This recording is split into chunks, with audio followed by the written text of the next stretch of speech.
기독교의 핵심은, 또 하나님의 말씀인 성경의 중심 내용은 예수 그리스도의 복음입니다. 그런데 그 복음의 핵심은 예수 그리스도의 십자가와 부활입니다. 따라서 예수님의 십자가와 부활에 대한 믿음이 없는 사람은 참된 그리스도인이라고 말할 수가 없지요.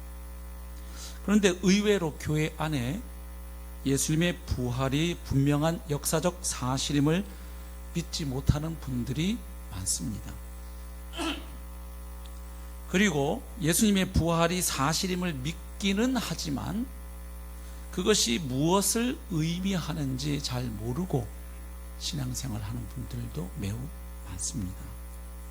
그러다 보니까 교회 예배를 비롯한 여러 모임에 참석하고 또 교회 활동에 함께 하시지만 정작 예수님의 십자가와 부활이 왜 기쁜 소식인지, 그것이 왜 이 세상에서 가장 기쁘고 복된 소식이며 또 나에게도 그러한지를 정확하게 모르는 경우가 있습니다.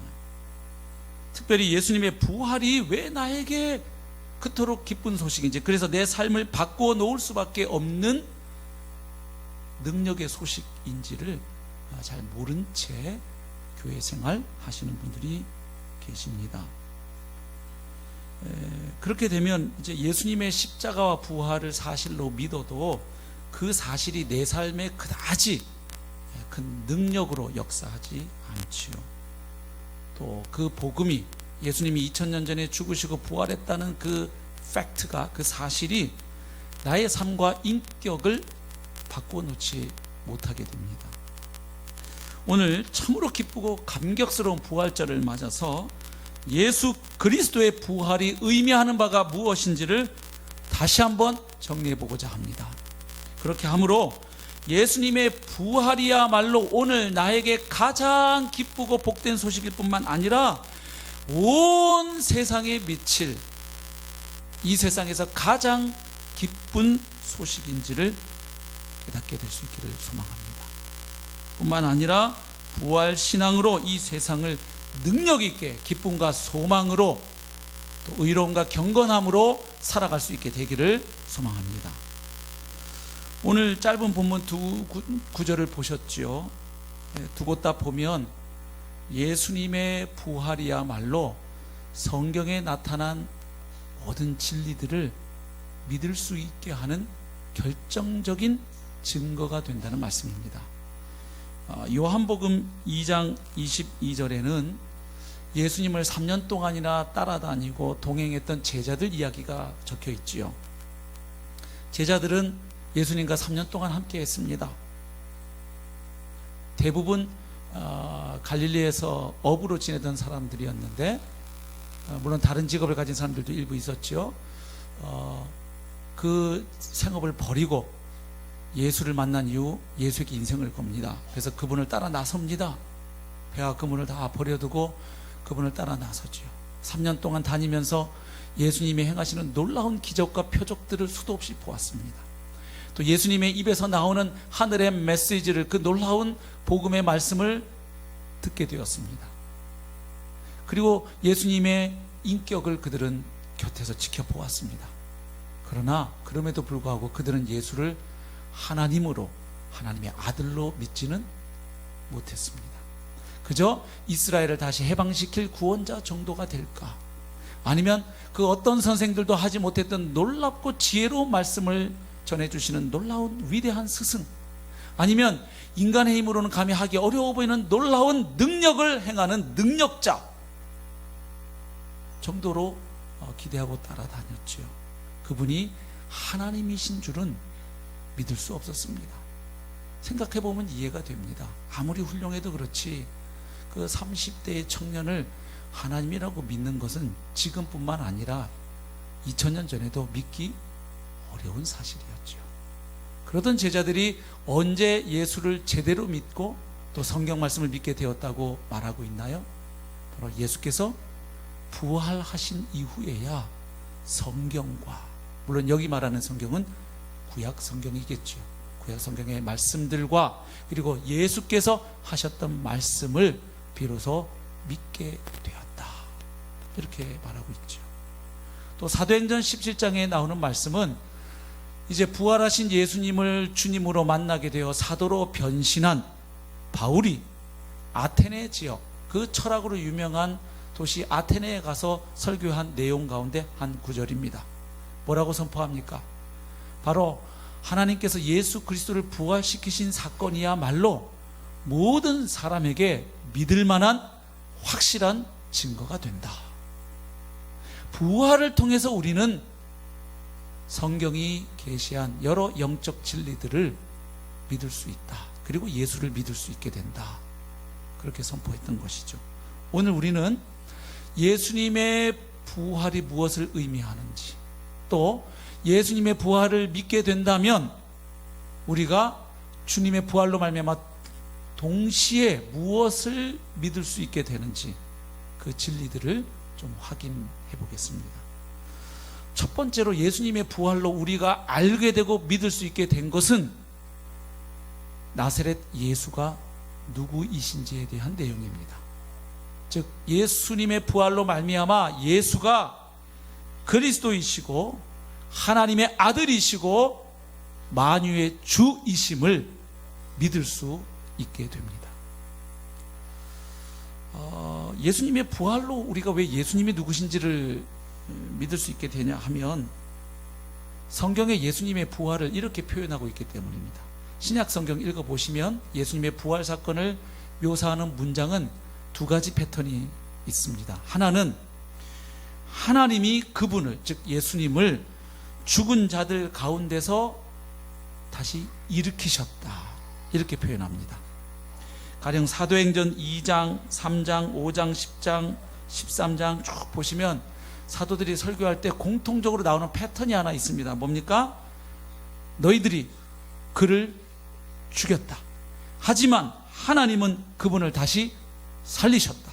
우리는 그 일의 증인이다. 이러한 패턴입니다.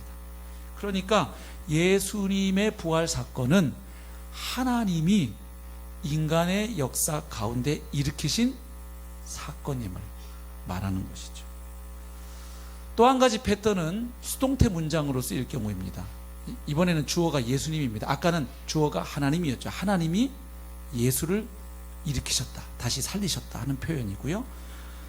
이번에는 예수께서 죽은 자들 가운데 일으켜지셨다. 영어로 보면 He was risen from the dead 이렇게 되어 있어요. 근데 by 이하가 없어요. 행위자 누구에 의해. 왜 그러냐 하면 헬라어에는 신적 수동태라는 표현이 있어요. 그 뒤에 행위자가 누가 봐도 하나님일 때 굳이 하나님에 의하여 쓰지 않으면 그냥 읽으면 아는 문장 형태입니다. 그래서 예수님이 죽은 자들 가운데 일으켜지셨다.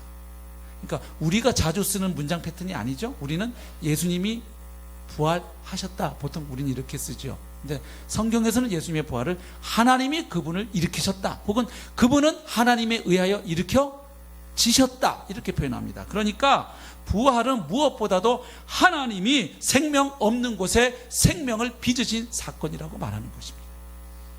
결국 그것은 뭘 의미하냐면 하나님이 예수를 옳다고 인정하신 사건이 부활이라는 겁니다. 그러므로 예수님이 생전에 자기 자신에 대해서 또 그 밖에 여러 가지에 대해서 많은 말씀을 쏟아내셨는데 예수가 했던 그 모든 말씀들이 사실이고 참이며 진리임을 누가 확증하셨다? 하나님 아버지께서 확증하셨다 하는 것이 부활의 기본 의미입니다. 그럼 예수님은 자신에 대해서 누구라고 얘기했습니까? 영성에 대해서도 보았지만 하나님이 보내신 구원자 메시아, 그리고 하나님과 동등하신 하나님의 아들, 그리고 온 세상과 만물을 다스리고 통치하시는 주라고 소개하셨죠. 그래서 예수님의 부활로 우리가 믿을 수 있는 것은 첫 번째, 예수가 누구이신지를 알고 믿을 수 있는데 그 예수는 누구이시냐?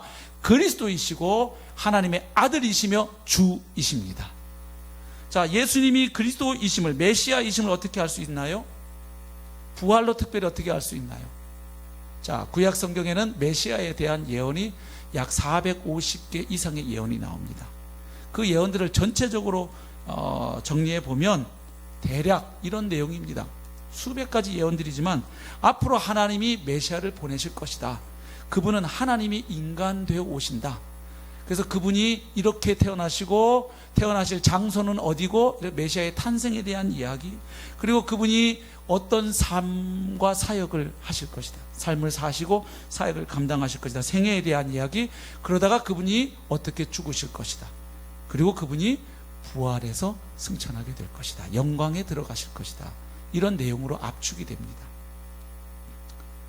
그래서 그 모든 예언대로 예수님이 죽고 특별히 부활하셨다는 것은 바로 그분이 하나님께서 보내겠다고 그렇게 오랫동안 약속해 오신 바로 그 메시아임을 입증하게 되는 것이죠. 그래서 여러분, 베드로가 예수님을 가리켜서 신앙 고백하고 난 이후 예수님이 직후에 하셨던 말씀이 있습니다. 마태복음 16장 21절, 이때로부터 예수 그리스도께서 자기가 예루살렘에 올라가 장로들과 대제사장들과 서기관들에게 많은 고난을 받고 죽임을 당하고 제3일에 살아나야 할 것을 제자들에게 비로소 나타내시니. 아멘. 자, 여기 이때로부터 하는 표현이 나오죠. 언제입니까? 바로 베드로가 가이사랴 빌립보에서 제자들을 대표해서 주는 그리스도시요 살아계신 하나님의 아들이십니다 라고 신앙 고백한 직후입니다. 그러니까 예수님을 향해서 당신은 그리스도이십니다, 메시아이십니다 라고 고백하니까 예수님이 하셨던 말씀이, 그래, 내가 메시아가 맞다. 그리고 내가 정말 메시아가 맞다면 앞으로 어떤 일이 주님에게 일어나야 한다는 것입니까? 바로 성경에 기록된 대로 고난을 받으시고 부활하셔야 된다는 이야기를 하시는 겁니다. 특별히 여기 예수님의 표현을 잘 보셔야 되죠. 많은 고난을 받고 죽임을 당하고 제3일에 살아날 것을 나타내셨다. 아니죠. 어떻게 되어 있어요? 죽임을 당하고 제3일에 살아나야만 할 것을 말씀하셨어요. 왜요? 예수님이 메시아가 맞다면 성경에 기록된 대로 하나님의 수많은 선지자들 통해서 예언해 오신 그대로 그렇게 죽으시고 부활하셔야만 하기 때문입니다. 그럴 때라야 그분이 베드로가 고백했던 대로 메시아가 맞으신 겁니다.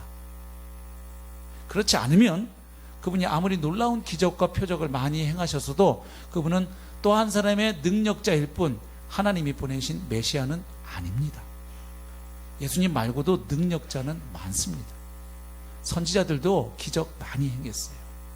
그래서 단순히 예수님이 행하신 여러 기적들이 그분이 메시아임을 입증하는 것은 아니지요. 가장 결정적인 증거가 뭐냐?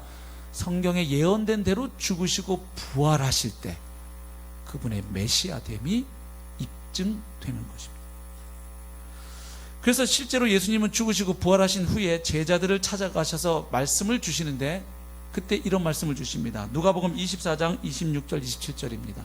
여기는 엠마오 마을로 내려가던 두 제자, 예수님의 죽음을 목도하고 낙심해서 아마도 그들의 고향으로 보이는 엠마오로 다시 내려가는 두 제자에게 주님이 찾아오셨지요. 이렇게 말씀하십니다. 그리스도가 이런 고난을 받고, 자, 그리스도는 메시아라는 말과 같은 뜻이죠. 예. 그리스도가, 메시아가 이런 고난을 받고 자기의 영광에 들어가야 할 것이 아니냐, 역시 뭐뭐 해야 한다 하는 표현입니다. 하시고 이에 모세와 모든 선지자의 글, 즉 구약 성경을 가리킵니다. 글로 시작하여 모든 성경에 쓴 바 자기에 관한 것을 자세히 설명하시더라. 무슨 이야기입니까? 바로 메시아라면 메시아가 받도록 되어 있는 고난과 영광이 있는데 그 예언들이 예수님 자신에게 어떻게 일어났는지, 즉 구약 성경의 예언들이 예수님 본인에게 어떻게 성취되었는지를 풀어서 설명했다는 말씀입니다. 24장, 누가복음 24장 45절에 가보면 이번에는 예수님이 다시 어디로 가십니까? 예루살렘으로 가시지요.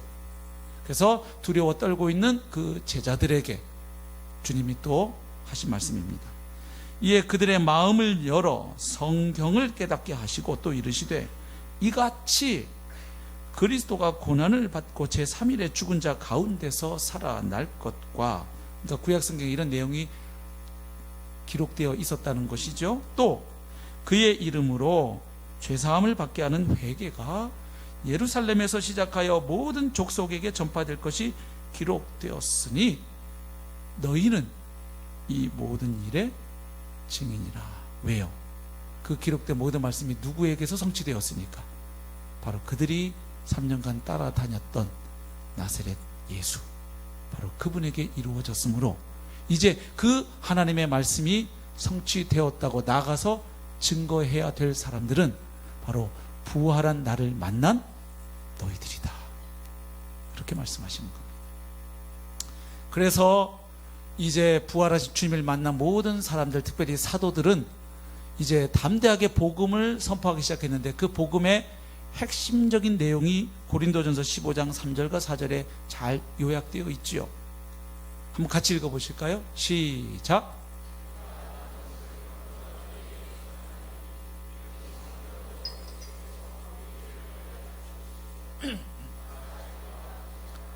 성경대로 사흘 만에 다시 살아나사. 아멘. 자, 복음의 핵심이 뭐라는 겁니까? 성경대로, 그러니까 하나님이 오래전부터 약속해 오시고 예언해 오신 그대로 누구께서? 그리스도께서. 그리스도는 누구인데요? 메시아죠. 헬라어로 하면 그리스도고요, 히브리어로 하면 메시아입니다. 같은 단어예요. 메시아께서 우리 죄를 위하여 죽으시고 장사 지는 바 되셨다가 성경대로 사흘 만에 다시 살아나신 것이 가장 기쁜 소식이라는 말씀입니다. 그러니까 역시 성경대로 죽으시고 부활하신 분은 누구시라는 이야기입니까? 그리스도라는 이야기죠. 자, 그래서 예수님의 부활로 우리가 확신하고 믿을 수 있는 것 한 가지는 바로 성경대로 죽고 부활하신 예수가 그리스도 곧 메시아라는 사실입니다. 그뿐만 아니라 부활로 우리가 예수님에 대하여 믿을 수 있는 것 한 가지는 예수는 메시아일 뿐만 아니라 하나님과 동등하신, 그리고 하나님의 보내심을 받아 이 세상에 오셨던, 이 세상을 다녀가신 하나님의 아들이라는 사실입니다. 로마서 1장 4절에 사도 바울은 이렇게 선포합니다. 성결의 영으로는 죽은 자들 가운데서 부활하사 주님이 부활하심으로 무엇이 입증되고 선포되었는가? 능력으로 하나님의 아들로 선포되셨으니. 아멘. 주님의 부활로 말미암아 그분이 하나님의 아들이심이 선포되고 입증되었다는 말씀입니다. 그러니까 부활로 말미암아 예수님이 하나님의 아들이 되셨다는 게 아니라 원래부터 하나님의 아들이셨는데, 그분이 이 세상에 인간으로 계실 때는 우리와 같은 연약함을 가지고 계신 하나님의 아들이셨습니다. 그러나 부활하심으로 말미암아, 여기 능력으로 엔두나메이 하는 전치사구는 형용사구로도 번역될 수 있는 문법 구조를 갖고 있어요. 그러니까 능력이 있는 하나님의 아들로 선포되셨다, 이렇게도 번역이 가능해요. 그러니까 그전에도 하나님의 아들이시지만 이제 부활하심으로 말미암아 그분은 온 세상을 다스리고 통치하는 주권을 하나님께 받으신 능력 있는 하나님의 아들로 선포되셨으니 곧 우리 주 예수 그리스도시니라. 아멘. 그러니까 부활로 말미암아 예수는 하나님의 아들이심을 믿을 수 있습니다. 또한 부활로 말미암아 예수는 온 세상을 다스리고 통치하시는 만왕의 왕, 만주의 주 되심을 믿을 수 있죠. 그래서 부활하신 주님을 만난 사도들이 전한 복음의 결론을 보면 이렇게 되지요. 사도행전 2장 32절, 이 예수를 하나님이 살리신지라 우리가 다 이 일의 증인이로다. 그 다음 36절, 그런즉 하나님이 예수를 다시 살리셨으므로 결론이 뭐냐? 이스라엘 온 집은 확실히 알지니 너희가 십자가에 못 박은 이 예수를 하나님이 다시 살리심으로 누구가 되게 하셨다? 주와 그리스도가 되게 하셨느니라. 아멘. 주가 되게 하셨습니다. 사도행전 5장 30절, 너희가 나무에 달아 죽인 예수를 우리 조상의 하나님이 살리시고 이스라엘에게 회개함과 죄사함을 주시려고 그를 오른손으로 높이사 임금과 즉 왕과 구주로 삼으셨느니라. 아멘. 빌립보서 2장 8절 이하에서 바울은 이렇게 선포합니다. 사람의 모양으로 나타나사 자기를 낮추시고 죽기까지 복종하셨으니 곧 십자가에 죽으심이라. 누가요? 예수가. 이러므로 하나님이 그를 그렇게 순종하고 죽음의 자리까지 나아간 그를 하나님이 그를 지극히 높여서 부활 승천시키셨다는 이야기입니다. 모든 이름 위에 뛰어난 이름을 주사 하늘에 있는 자들과 땅에 있는 자들과 땅 아래에 있는 자들로 모든 무릎을 예수의 이름에 꿇게 하시고 모든 입으로 예수 그리스도를 누구라고 시인하여 주라 시인하여 하나님 아버지께 영광을 돌리게 하셨느니라. 아멘. 그러니까 예수님의 부활은 예수에 대해서 사람들이 내렸던 판결을 하나님께서 뒤집어 엎으신 사건이에요. 왜 유대인들이 로마의 빌라도 총독의 손을 빌려서, 자기들에게 사형 집행권이 없었잖아요. 당시에 식민지였죠, 로마에. 로마 총독 빌라도의 손을 빌려서 예수를 왜 그토록 십자가에 달아 주기로 했습니까? 그냥 자객 보내서 암살시켜도 될 텐데 말이죠. 바로 신명기 말씀 때문입니다. 나무에 달려서 죽은 자는 그가 누구든지 하나님의 저주를 받은 자라는 규정이 있지요. 그러니까 예수를 나무에 달아 죽이면 결국 결론이 나옵니다. 예수는 그가 얘기했던 대로 메시아가 아니고 하나님의 아들도 아니고 그저 하나님의 저주받아 죽은 비참한 죄인일 뿐입니다. 그걸 노렸던 것이죠. 그래서 그들은 예수는 미치광이고 정신병자고 과대망상증 환자고 무엇보다도 사람들을 혹세무민하여 속이는 사기꾼이고 하나님의 저주받아 죽은 인간이라고 결론을 내렸지만, 바로 그들이 그렇게 죽인 예수를 하나님은 약속하신 대로 다시 살리심으로 그분이 메시아이시고 주이시고 하나님의 아들이심을 확증하셨습니다. 할렐루야. 그래서 예수님의 부활은 첫 번째로 그렇게 죽고 부활한 예수가 누구인지를, 그가 주고 그리스도고 하나님의 아들이심을 믿을 수 있게 합니다. 두 번째, 예수님의 부활로 우리가 믿을 수 있게 된 것은 무엇입니까? 바로 예수님의 십자가 죽으심의 의미입니다. 예수님의 죽음은 어떤 의미를 가지고 있습니까? 자, 아까도 말씀드렸지만 예수님을 다시 살리신 것은 하나님이 예수를, 나사렛 예수를 옳다고 인정하시고 온 세상에 공포하신 사건이지요. 그러면 그 이야기는 또한 예수님이 생전에, 죽으시기 전에 자신의 십자가 죽으심에 대하여 미리 말씀해 주신 그 해석들이 옳다고 하나님이 인정하시는 것이죠. 그러면 예수님은 자신의 십자가 죽음이 어떤 죽음이 될 것이라고 말씀하셨습니까? 많은 이야기를 하셨죠. 오늘은 가장 핵심적인 두 가지를 말씀드립니다. 예수님은 자신이 죽기 전에 먼저 다가오는 죽음을 아시고 제자들에게 자신의 죽음이 무엇을 뜻하는지, 어떤 의미가 있는지를 미리 말씀해 놓으셨습니다. 그래야 나중에 부활하신 예수님을 만났을 때 그 앞에 일어난 사건이 무엇을 뜻했는지를 그때라도 알 수 있기 때문이었습니다. 두 가지인데, 하나는 예수님의 십자가 죽으심은 온 인류의 죄를, 우리의 죄를 사하기 위한 완전한 속죄의 제사, 죄를 사하기 위한 희생 제사였음을 밝히셨습니다. 마태복음 26장 28절, 최후의 만찬에서 주님 하신 말씀이죠. 이것은 포도주 잔을 주시면서 하신 말씀입니다. 죄사함을 얻게 하려고 많은 사람을 위하여 흘리는 바 나의 피 곧 언약의 피니라. 아멘. 내일 내가 십자가에 달려서 피를 흘리고 죽어갈 것인데, 내가 내일 십자가에 달려 쏟는 그 피는 바로 많은 사람들을 의롭게 하기 위하여, 죄 사함을 얻게 하기 위하여 흘리는 속죄의 피다. 다시 말하면 나는 내일 내 몸을 너희를 위한 대속물로 내어준다. 화목제물로 내가 나를 내어준다 하는 말씀입니다.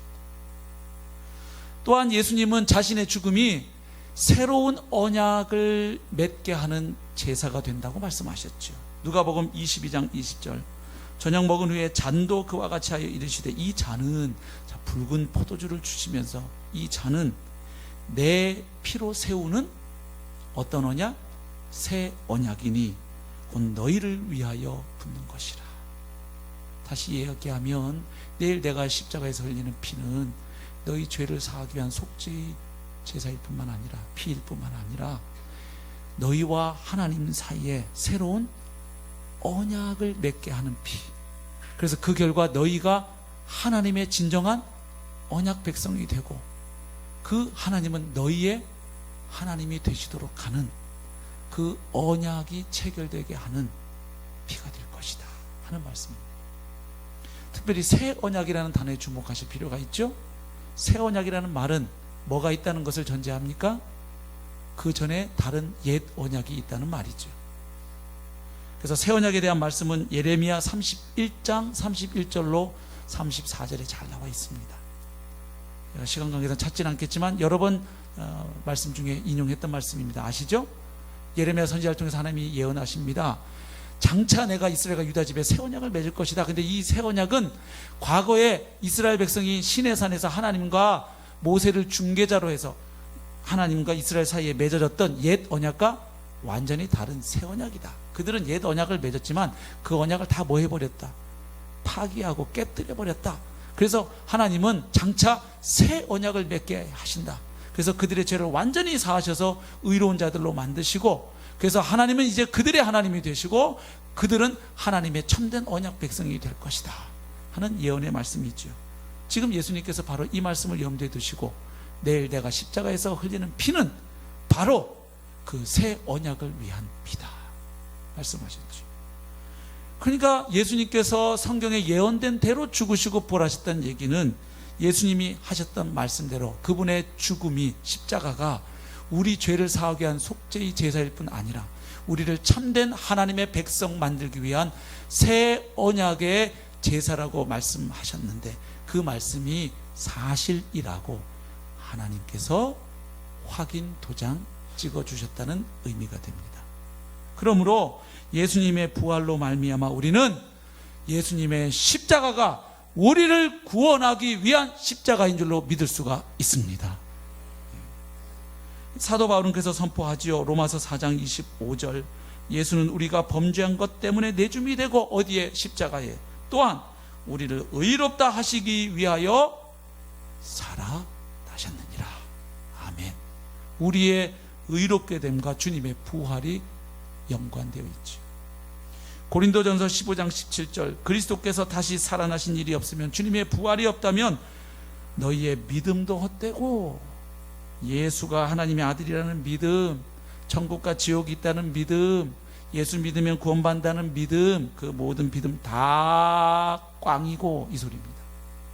너희가 여전히 죄 가운데 있을 것이요, 너희가 예수님의 십자가를 통해서 죄사함 받고 의인 되었다고 구원받았다고 믿고 있는데 부활이 없으면 너희는 여전히 죄 가운데 있다. 십자가를 통한 사죄도 없다는 거예요.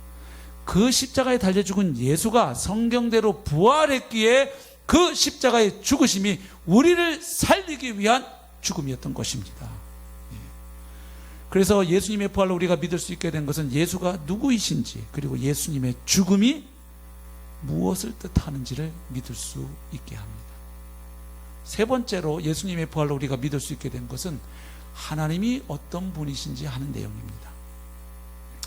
하나님이 계시다는 것, 그리고 그 하나님이 어떤 분이시라는 것을 믿을 수 있게 합니다. 왜냐하면 자기 아들을 보낼 것을 예언하셨고 그가 어떻게 죽을 것과 어떻게 부활할 것을 예고하셨는데, 한두 번도 아니고 수도 없이 수천 년에 걸쳐서 하셨는데 그것을 정확하게 예수를 통해 성취하셨다는 이야기는 그것을 약속하시고 이루신 하나님이 계시다는 말이 됩니다. 맞나요? 그렇죠. 그런데 그 하나님이 어떤 분이 되는 거예요? 바로 천지를 말씀으로 창조하신, 온 생명을 창조하신 능력의 주되심을 확증합니다. 그러니까 하나님이 능력의 하나님임을, 생명의 하나님임을 예수님의 부활로 믿을 수 있게 되는 것입니다. 감사한 것은 바로 그분이 우리의 아빠가 되신다는 사실입니다. 에베소서 1장 17절부터 보면 사도 바울이 에베소 교회 성도들을 위하여 중보 기도하는 내용이 적혀져 있습니다. 그래서 17절 18절에서는 이미 하나님을 알고 있고 믿고 있는 그들에게 여러분들이 하나님을 더 잘 알게 되기를 내가 기도합니다. 무엇보다도. 그리고 그의 부르심의 소망이 무엇인지, 또 성도 안에서 그 기업의 영광의 풍성함이 얼마나 대단한지를 여러분들이 알게 되기를, 깨닫게 되기를 제가 기도합니다. 그리고 이어서 또 기도하는데 그것이 19절입니다. 그의 힘의 위력으로 역사하심을 따라 믿는 우리에게 베푸신 능력의 지극히 크심이 어떠한 것을 너희로 알게 하시기를 구하노라. 무슨 이야기죠? 믿는 자들 가운데 함께 하시는 하나님의 능력이 어떤 것인지, 얼마나 위대하고 대단한 것인지를 여러분들이 좀 알고 신앙생활 하기를 내가 기도합니다. 그 이야기죠. 그리고 나서 20절 넘어가면 그 능력이 어떤 능력인지를 부연합니다. 그의 능력이 그리스도 안에서 역사하사 죽은 자들 가운데서 다시 살리시고 하늘에서 자기의 오른편에 앉히사. 할렐루야. 아멘. 그 능력이 어떤 능력이라는 거예요? 하나님의 능력이 바로 아들 예수를 죽은 자 가운데 다시 살리신 부활의 능력, 그리고 그를 승천시키셔서 하나님 보좌 우편에 앉게 하신 그 능력, 바로 그 능력이 너희들과도 함께함을 알게 하시기를 내가 기도하노라. 아멘. 예수 안 믿는 분들에게 한 이야기가 아니고 예수 믿고 구원받은 성도들에게 너희들이 하나님의 능력을 좀 알았으면 좋겠다. 그 능력은 이런 능력이다 하고 지금 말한 것이죠. 예수님의 부활로 우리는 하나님이 살아 계시다는 것, 그리고 그 하나님은 창조의 주일 뿐만 아니라 부활의 주이심을 믿을 수 있게 됩니다. 그래서 우리 믿음의 조상이 결국은 거슬러 올라가면 아브라함인데, 아브라함이 믿었던 신앙과 우리의 신앙이 본질상 같습니다. 그 신앙의 핵심적인 요소 한 가지는 부활신앙입니다. 아브라함이 믿음으로 구원받았다, 다른 것이 아니라 그 이야기를 로마서 4장에서 상당히 길게 설명해요, 바울이. 그러면서 한 내용 가운데 한 구절을 읽어보죠. 로마서 4장 17절 우리 한번 같이 읽으면 좋겠습니다. 시작. 기록된 바 내가 너를 많은 민족의 조상으로 세웠다 하심과 같으니 그가 믿은 바 하나님은 죽은 자를 살리시며 없는 것을 있는 것으로 부르시는 이시니라. 아멘. 자, 믿음의 조상인 아브라함, 다른 행위나 율법이 아니고, 그때는 율법이 주어지기도 한참 전이에요. 수백 년 전이었어요. 그가 믿음으로 구원받았는데, 그러면 그가 믿었던 믿음의 내용이 뭐냐? 그가 믿은 바 하나님은 죽은 자를 살리시며 부활의 하나님, 없는 것을 있는 것으로 부르시는 창조의 하나님이시니라. 아멘. 그렇죠? 창조하다라는 바라 히브리어 동사가 있어요. 하나님이 창조하셨다. 창세기 보면 하나님이 창조하신 내용을 가리키는 동사가 여러 개인데, 그 중에 하나님만 주어로 해서 쓸 수 있는 동사가 바라예요. 바라. 그런데 그 동사의 뜻 가운데 하나는 무엇인가를 불러내다, 이런 뜻이 있어요. 그러니까 하나님이 불러내면 존재하는 거예요. 아멘. 빛, 그러면 빛이 생기는 겁니다. 아멘. 그러니까 여기 없는 것을 있는 것으로 부르시는 하나님은 생명을 창조하시는 창조의 하나님, 죽은 자를 살리시는 부활의 하나님을 아브라함도 믿었고 우리도 믿기 때문에 믿음의 공통분모가 같아요. 그러니까 아브라함이 우리 믿음의 조상이 되는 것이. 아멘. 예. 그러니까 유대인이나 이방인이나 다 이 복된 믿음으로 구원받는 줄로 믿습니다. 그래서 이 믿음으로 구원받으면 유대인과 이방인이 그리스도 안에서 한 세 사람이 되는 거예요. 할렐루야. 예. 자, 네 번째는 무엇입니까? 신자들의 과거와 현재와 미래에 대해서도 믿을 수 있게 됩니다. 알게 됩니다. 무엇으로요? 예수님의 부활로 말이죠. 우리의 과거가 어땠습니까? 에베소서 2장 1절. 부활로 성경을 믿을 수 있으니까 그 성경이 우리의 과거가 어땠는지를 말하면 그것을 우리가 진리로 받을 수 있는 것이에요. 아멘. 에베소서 2장 1절. 그는 허물과 죄로 죽었던 너희를 살리셨도다. 아멘. 우리가 그리스도 밖에 있을 때 밥 잘 먹고 돌아다니고 열심히 돈 벌고 이랬는데요, 근데 알고 봤더니 그때는 허물과 죄로 죽어 있었답니다. 왜요? 하나님의 생명에서 분리되어 있었기 때문이죠. 끊어져 있었기 때문이죠. 에베소서 2장 5절 6절 우리의 현재를 말해줘요. 허물로 죽은 우리를 그리스도와 함께 살리셨고, 아멘. 또 함께 일으키사 성도는 주님의 부활에 참여한 자입니다. 예수 그리스도 안에서, 그리스도 예수 안에서 함께 하늘에 앉히시니, 그러니까 내가 이렇게 어렵고 힘들게 살아도 내가 주님과 함께 부활한 자요, 주님과 함께 하늘에 앉히운 자가 되었구나. 이것을 뭘로 믿어요? 주님의 부활로. 왜냐하면 우리가 주님의 죽음과 부활에 연합되었잖아요. 그것을 언제 고백하셨어요? 침례 받을 때 고백하셨죠. 고린도전서 6장 14절 보면 예수님의 부활로 우리는 우리의 미래도 믿을 수 있게 되었어요. 한번 같이 읽어봅니다. 고린도전서 6장 14절 시작. 하나님이 주를 다시 살리셨고 또한 그의 권능으로 우리를 다시 살리시리라. 아멘. 권능으로 예수를 살리신 하나님은 장차 우리 또한 살리실 것입니다. 이걸 어떻게 믿어요? 예수님 부활 복음 있죠. 메시아를 다시 살리시겠다고 약속하셨는데 약속대로 하나님이 지키셨으니까 그 약속을 지키신 하나님이 우리도 그렇게 살리실 거라고 약속하고 계시는데 그 약속을 믿을 수가 있다 이 말입니다. 아멘. 예. 약속을 하고 계속 지키는 사람들은 이 세상에서도 뭐가 붙나요? 신용이 붙습니다. 근데 말할 때마다 안 지키는 사람은 거짓말쟁이라는 딱지, 양치기 소녀라는 딱지가 붙습니다. 그렇죠? 예. 그러니까 하나님이 예수님을 통해서 구약 성경의 예언을 이루신 하나님이신 것을 우리가 볼 때 우리 또한 다시 살리실 거라는 하나님의 약속을 확실하게 믿을 수 있는 줄로 믿습니다. 고린도전서 15장 20절 우리가 이렇게 믿을 수 있는 근거를 얘기해요. 그러나 이제 그리스도께서 죽은 자 가운데서 다시 살아나사 잠자는 자들의 첫 열매가 되셨도다. 여기 잠자는 자들은 졸려갖고 잠깐 낮잠 자는 사람들 얘기하는 게 아니고요, 그리스도 안에서 죽은 자들을 지금 가리키는 표현입니다. 그래서 잔다고 표현하는 이유는 좀 있으면 다시 일어날 거니까. 잠시 후에 일어날 사람을 우리는 죽었다고 표현하지 않고 자네 이렇게 얘기하잖아요. 예. 잠자는 자들의 첫 열매가 되셨다. 예수님의 부활이 첫 열매라는 것입니다. 무슨 뜻입니까? 여러분, 나무에 첫 번째 열매가 맺힌다는 것은 이제 잠시 후면 또 다른 수많은 열매가 맺힐 것에 대한 예고편인 동시에 무엇입니까? 보증이 되는 것입니다. 즉 주님의 부활은 그분의 부활로 끝나는 사건이 아니고 이제 앞으로 그리스도와 연합된 수많은 사람들 또한 그렇게 주님처럼 부활하게 될 것에 대한 보증이라는 말씀입니다. 할렐루야. 그래서 그 다음에 이렇게 되어 있는 거예요. 사망이 한 사람으로 말미암았으니, 여기 한 사람 누굽니까? 아담이에요. 아담이 죄를 지음으로 이 세상에 죄가 들어오고 죄로 말미암아 사망도 이 세상에 들여놓게 됐잖아요. 그렇게 된 것처럼 마지막 아담 되시는 누구, 죽은 자의 부활도 한 사람으로 말미암는다. 이 한 사람 누구예요?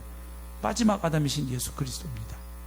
그러니까 한 사람 아담의 불순종으로 사망이 이 세상에 들어온 것처럼 한 사람 예수 그리스도의 순종과 죽으심과 부활로 말미암아 하나님의 생명이, 부활이 그분으로 말미암아 가능해집니다. 그러니까 죽음이 한번 정복됐다 이 말이에요. 예수님에 의해서 힘을 못 쓴다는 얘기입니다. 여러분, 예방주사의 원리가 뭐예요? 우리가 걸릴 수 있는 그 질병의 균을 반쯤 죽여가지고, 그렇죠?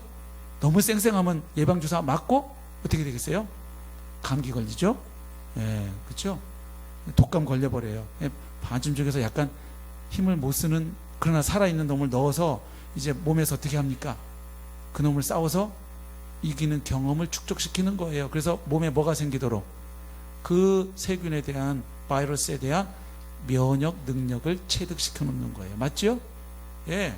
그러니까 사망이 이미 주님 앞에 한번 무릎을 꿇었다는 것은 주님이 약속하신 대로 우리도 그 부활에 참여할 수 있음을 뜻하는 것이죠.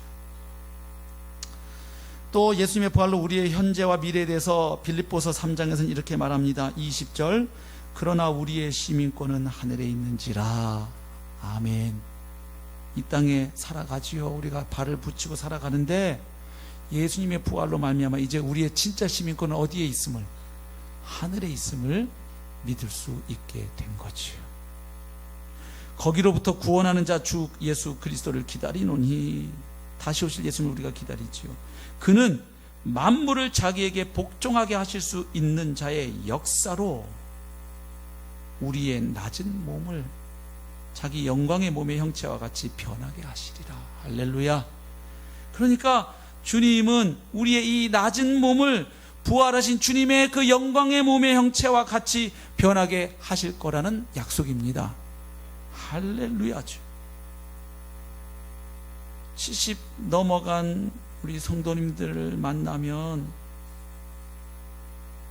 열의 9분은 목사님 여기저기 안 아픈 데가 없어요.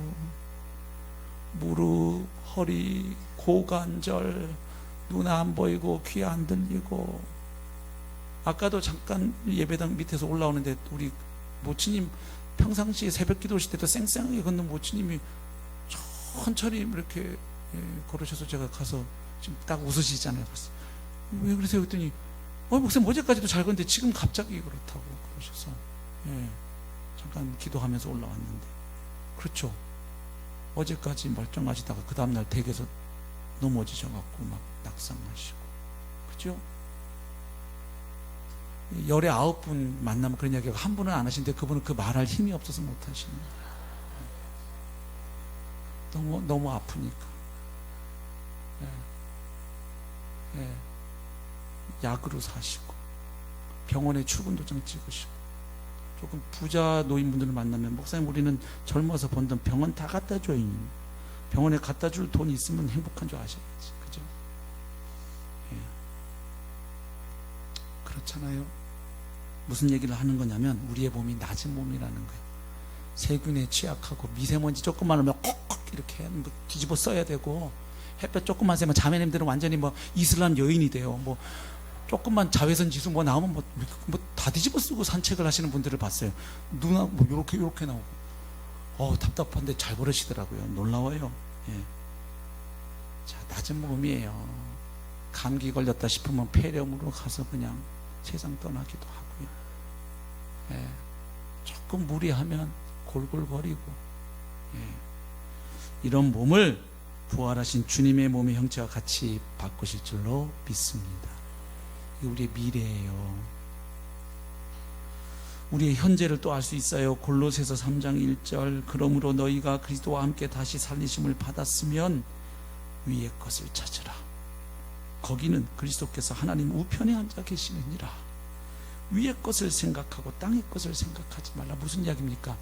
예수님의 죽음과 부활에 연합된 성도는 이제 더 이상 이 땅의 육신을 가지고 땅에 발붙이고 살지만, 그러나 이제는 하늘 시민이고 하늘 백성이고 이 세상 끝이 어떻게 결론 날지를 알기 때문에 더 이상 너희가 전에처럼 그렇게 이 땅의 것에 목매어서 살지 않는다.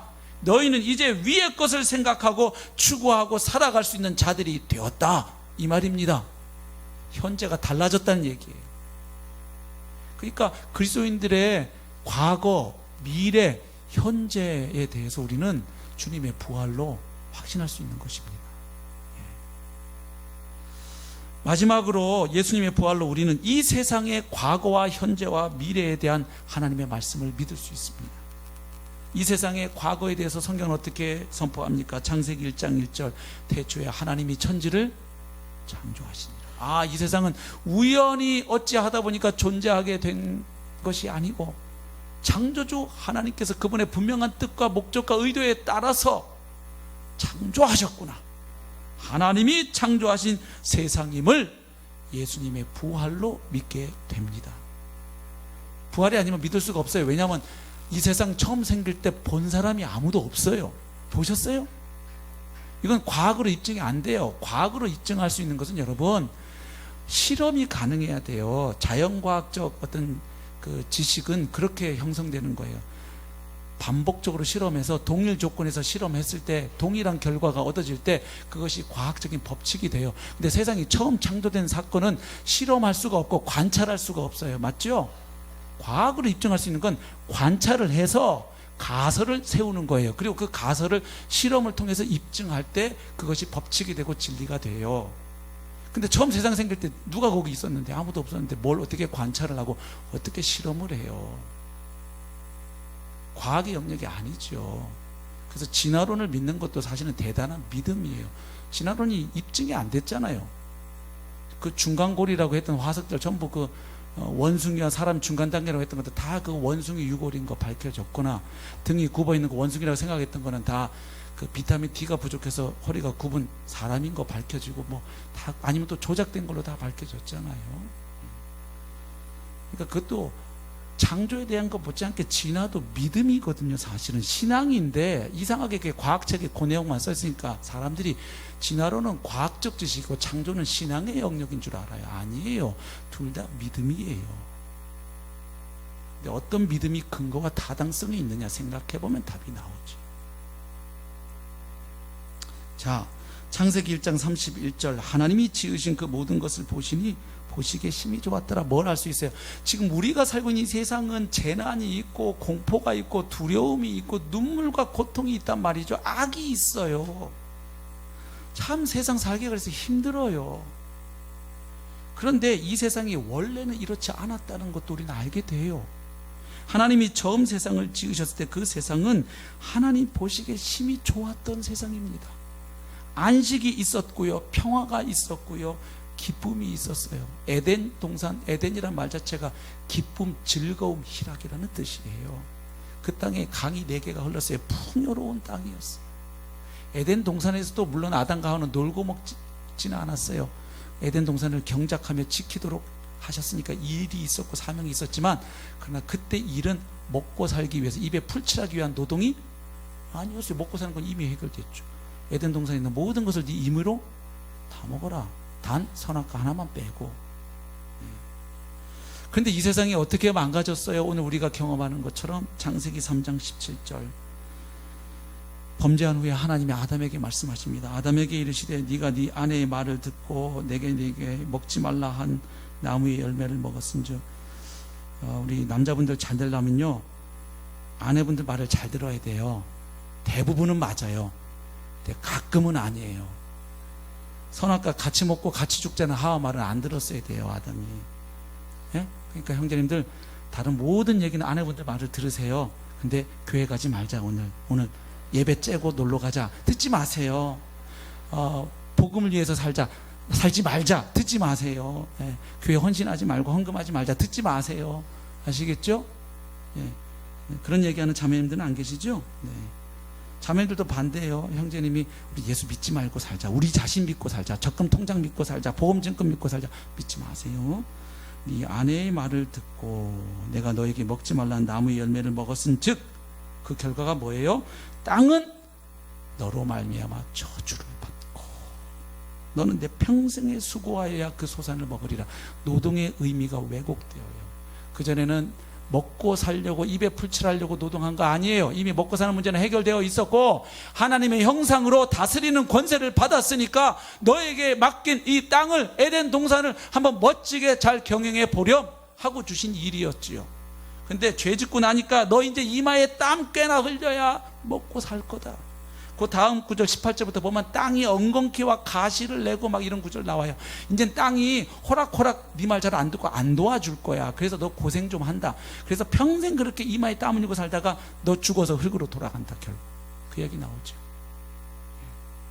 그러니까 오늘 우리가 사는 이 세상 왜 이렇게 고통이 있고 악이 있고 눈물이 있고 슬픔이 있는지 우리는 예수님의 부활로 이 말씀도 사실임을 알게 되어요. 그런가 하면 앞으로 이렇게 문제 많은 세상이 그 마지막에는 어떻게 될지 그 결론도 우리는 믿을 수가 있습니다.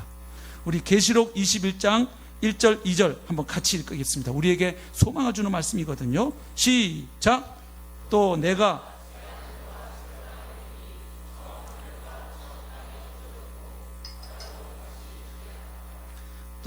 봄에 거룩한 성 새 예루살렘이 하나님께로부터 하늘에서 내려오니 그 준비한 것이 신부가 남편을 위하여 단장한 것 같더라. 아멘. 새 하늘과 새 땅. 이 지금 우리가 알고 보는 하늘과 땅을 완전히 새롭게 하실 거라는 거예요. 이걸 어떻게 믿어요? 이런 황당한 이야기를. 아들을 부활시키신 하나님이 계시니까 믿을 수 있는 거예요. 아멘. 죽은 자를 다시 일으키신 하나님은 이 약속을 지키실 수가 있는 거죠. 그 땅이 어떤 곳인지 21장 계시록 4절 5절 제가 읽겠습니다. 모든 눈물을 그 눈에서 닦아주시니. 살면서 눈물 많이 흘리셨죠. 제 아내도 장인어른이 우리가 20년 이상 기도했던 대로 이번에 예수님을 확실하게 영접하고 천국 소망 확신 가지고 소천하셔서 뭐 어떻게 보면 좀 적절치는 않지만 표현이 약간 축제같이 장례를 잘 치렀는데 또 벽제에 가니까 아내가 좀 울더라고요. 네, 당연하지요. 거기서 웃으면 정신 나간 여자지요. 아버지가 먼저 떠나셨는데. 그래서 아내를 계속 위로했습니다. 모든 눈물을 그 눈에서 닦아주시니. 하창지 형제님도 이 말씀 붙잡으셨으면 좋겠어요. 이번에 기도했던 대로 도갑송 모치님도 그렇게 완고하셨던 어르신인데 주님 영접하고 하나님 품에 안기셨습니다. 할렐루야. 얼마나 기쁜 소식이에요. 모든 눈물을 그 눈에서 닦아주시니. 남편 때문에 우신 분들, 아내 때문에, 자식 때문에, 직장 상사 때문에, 친구 때문에 우신 분들 기억하세요. 그 모든 눈물을 그 눈에서 닦아주시니. 다시는 사망이 없고 애통하는 것이나 곡하는 것이나 아픈 것이 다시 있지 아니하리니. 처음 것들이 다 지나갔습니다. 보좌에 앉으신 이가 이르시되 보라 내가 만물을 새롭게 하노라. 아멘. 지금 망가져 있고 뒤틀려 있는 이 세상 만물을 하나님은 다시 새롭게 하십니다. 하노라 하시고 또 이르시되 이 말은 뻥이다. 이렇게 되어 있지 않아요. 잘 나가다가 그렇게 가면 힘이 쭉 빠지는 거예요. 그냥 너희에게 희망을 주려고 적어놨다 몇 자. 이런 걸 사기 내지는 희망 고문이라고 그래요. 근데 하나님은 이렇게 말씀하세요. 또 이르시되 이 말은 신실하고 참되니 뭐하라? 기록하라 하시고. 기록을 하면 어떻게 되는데요? 나중에 그 일이 정말로 이루어졌는지 안 이루어지는지 뭐 할 수 있다? 확인할 수 있죠. 그래서 기독교가 다른 종교하고 달라요. 체계 종교라고 하죠.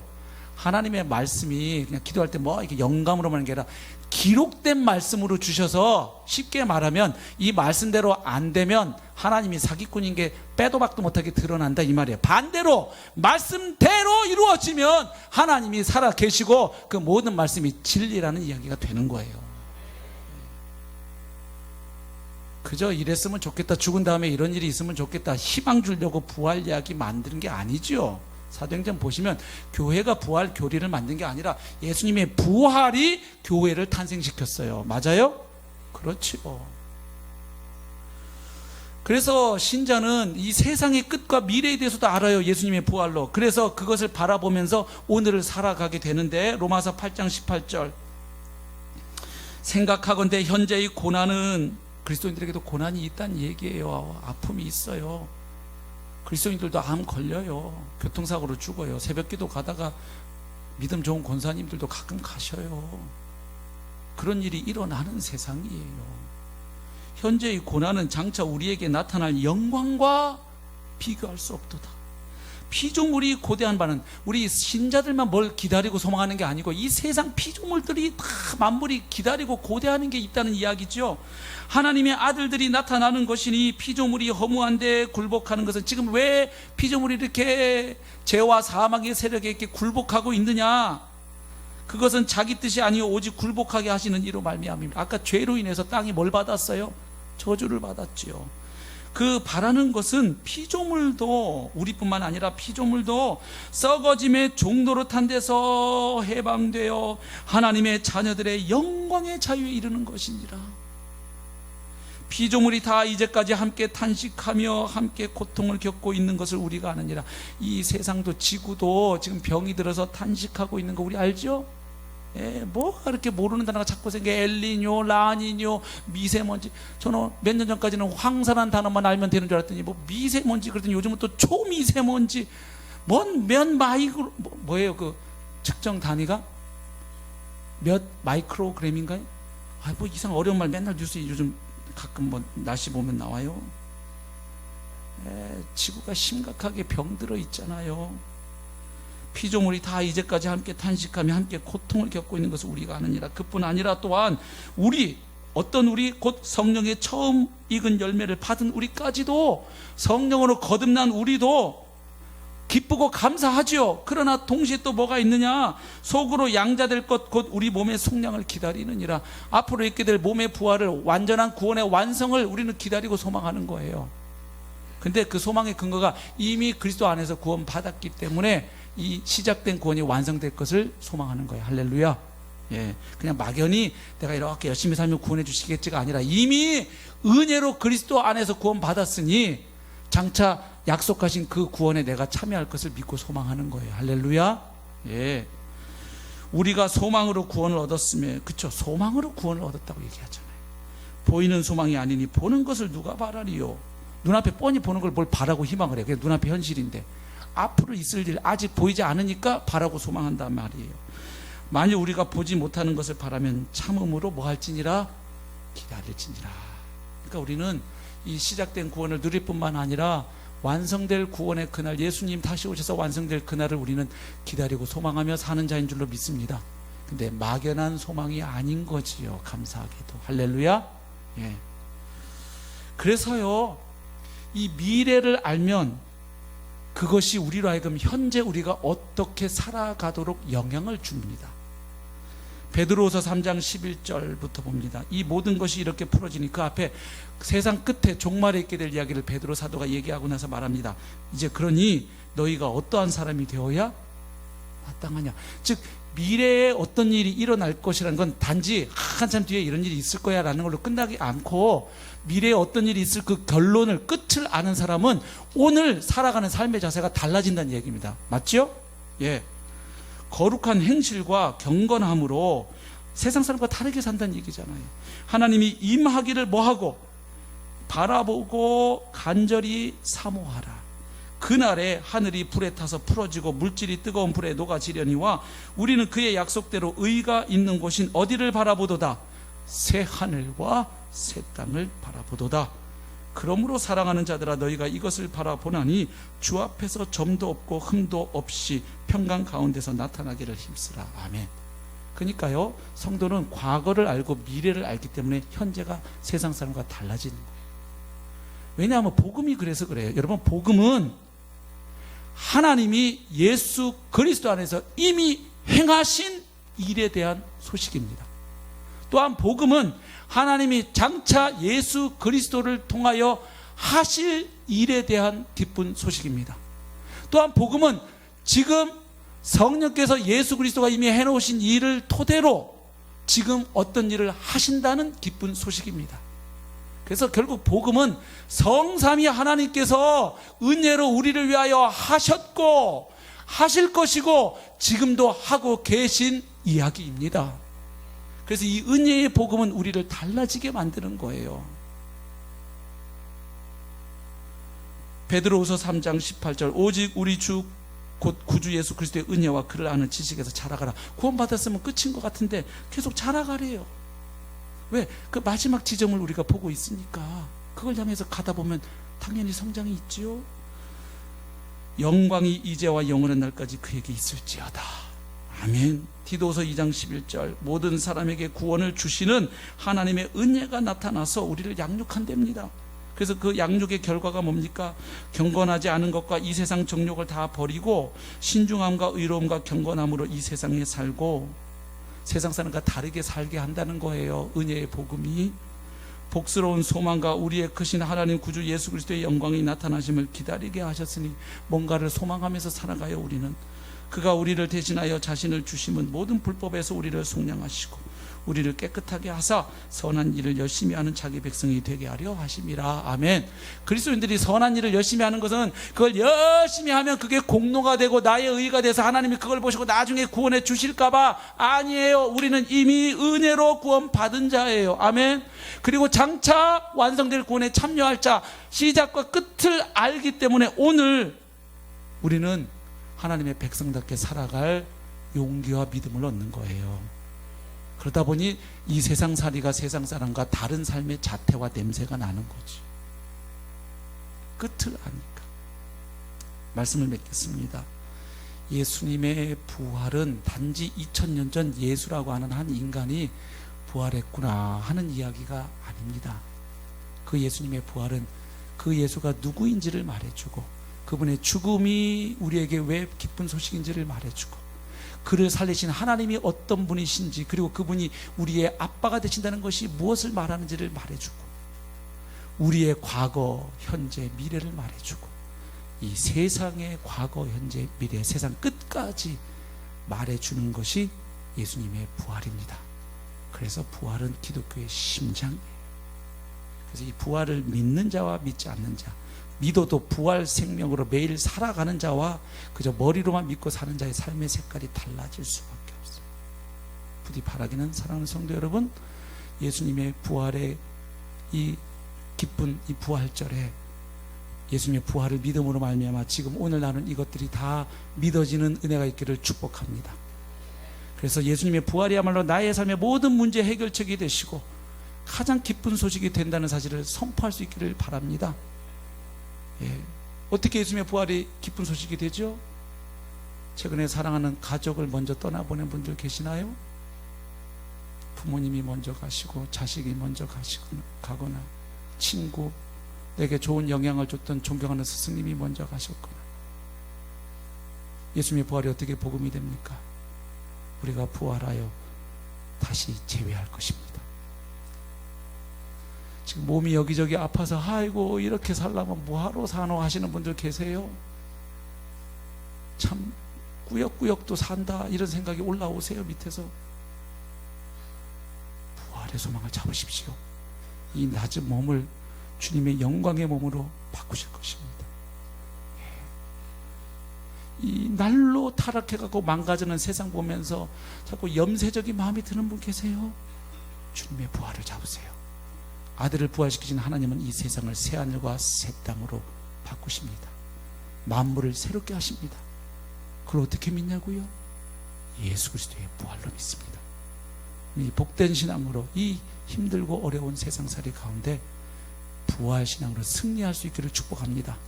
그리고 소망 없는 이 세상에 이 부활의 기쁜 소식을 저와 여러분이 전해줄 수 있기를 바랍니다. 특별히 오늘이 세월호 침몰 3주기 되는 날이에요. 공교롭게 대한민국에 아픔이 있어요. 겪어보지 않은 사람은 결코 다 공감할 수 없는 깊은 아픔이에요. 이런 대한민국에서 우리가 전파할 소식은 예수 그리스도가 부활하셨다는 소식입니다.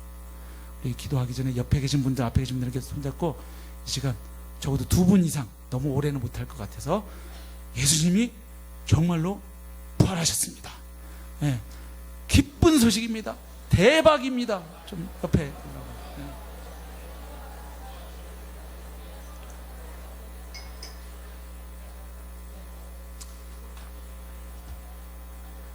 기쁘신가요? 아멘입니다. 그러니까 삶의 어려움 중에도 자빠졌다가도 다시 일어날 수 있는 것은 주님의 부활 때문입니다. 찬송 171장 힘차게 고백하겠습니다.